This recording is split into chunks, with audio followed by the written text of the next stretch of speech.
சாய் பக்தர்களுக்கு என் அன்பு வணக்கங்கள். ஓம் சாய்ராம். என் அன்பு குழந்தை, இன்னும் சிறிது காலத்திற்கு உன்னை எந்த தொந்தரவும் செய்யக்கூடாது என்று தான் உன்னை நான் சந்திக்காமல் இருந்தேன்.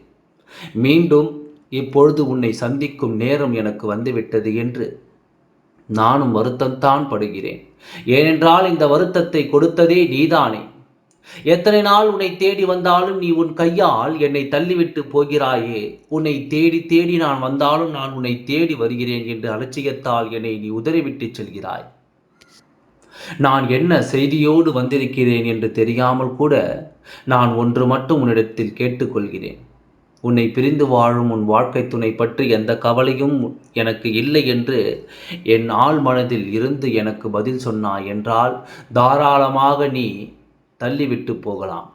உன் வாழ்க்கை துணையை பற்றிய மிகவும் முக்கியமான ஒரு விஷயத்தை உன்னிடம் கூற வந்தேன். இப்போது நீ இதை கேட்காமல் போய்விட்டால் வாழ்க்கையில் நீ மிகவும் வருத்தப்படும் காலம் உனக்கு கிடைத்துவிடும். வேண்டாம், நீ பட்டதெல்லாம் போதும் என்று தான் இதிலிருந்து விடுபட்டு கொள்ள வேண்டும் என்று நீ நினைத்தாய். உன் வாழ்க்கை நிலை மாற்றிக்கொள் என்று சொல்ல வந்தேன். நான் 1000 பேர் உன்னிடத்தில் வந்து 1000 வார்த்தைகளை கொட்டி தீர்க்கலாம். அதையெல்லாம் நம்பி கேட்டு கொண்டிருந்தால் உன் வாழ்க்கை சீரழிந்துவிடும். எப்போதும் கெடும், இடம் ஒளியும் என்று காத்திருக்கும் இவர்களுக்கு நீயே இனிப்பை வாரி வாரி வழங்கி விடாதே. என் குழந்தையே, நீ கெட்டு போவாய், கைகொட்டி சிரிக்கலாம் என்று காத்திருக்கும் இவர்களுக்கு மத்தியில் நீ வாழ்ந்து காட்ட வேண்டாமா? எப்படியும் இவர்களின் பாதத்தில் நீ விழுவாய் என்று காத்திருக்கும் இவர்களுக்கு முன்னால் நீ வாழ வேண்டாமா? நான் சொல்வதை கவனமாக கேள். மேலும் மேலும் உன் வாழ்க்கையை சீரழித்துக் கொள்ளாதே.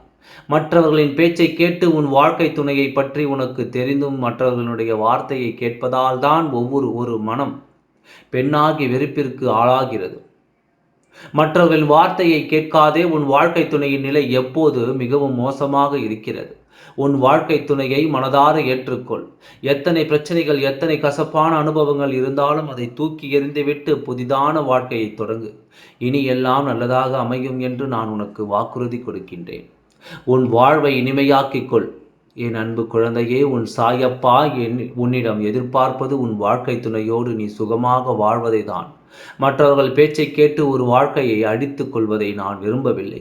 மீண்டும் உன்னை தேடி வந்திருக்கின்றேன். வாய்ப்பை உன் கையில் கொடுத்திருக்கின்றேன். அந்த வாய்ப்பை பயன்படுத்தி கொண்டால் வாழ்வு தொடங்கும். இல்லை பிறர் அது வாழ்க்கையை தான் கேட்டு என் வாழ்க்கையில் நாசமாக்கிக் கொள்வேன் என்று நினைத்தால் முடிவு உன் கையில்தான் விட்டு விடுகின்றேன். எதுவாக இருந்தாலும் என்னிடம் உடனடியாக சொல். நல்லதை நான் நடத்தி கொடுப்பேன். கெடுதலை நீயே பெற்றுக்கொள்கிறாய். முடிவை எடுத்து என்னிடம் கூறு. எல்லாம் நல்லபடியாகவே நடக்கும். ஓம் சாய்ராம். நன்றி, வணக்கம்.